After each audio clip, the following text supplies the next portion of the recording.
Bagan. At yan na nga, mga lods. Dito na kami ngayon sa transient namin. Grabe pagod. Buong maghapong nakahawak ng monobela. Start yun, ano oras? Nagsimula ng alas 3 ng madaling araw, natapos ng alas 8 ng gabi.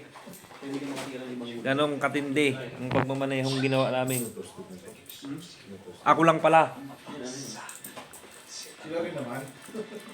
Kami ba't hindi rin pag-aantay ginawa namin? O yun, nagtsaga silang Dalawang oras sa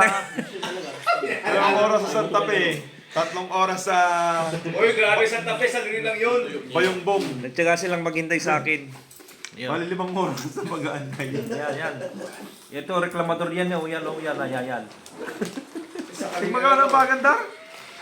50? So, itong transit namin, ang 10, ganda. 20, 30, 40. Si Kwan, mabait yung may-ari. Nakuha lang namin siya ng 300 lang yun. 2,000. Ano ba yun, Jules? Bali ay malaki. May 3 bed. Hindi ko nga alam eh. Tapos CR. Yan. Yan o. 3 bed o. Oh, yan na. Sige ko nito. Ano ba ihalo dyan? Yeah. Ano ihalo dyan? So, Coke? O, 1.5.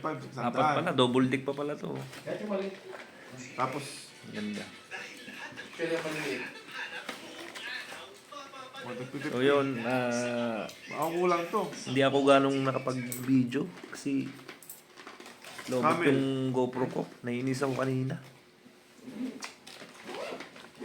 Hindi ako makapag-video pag habang nagmamaneho.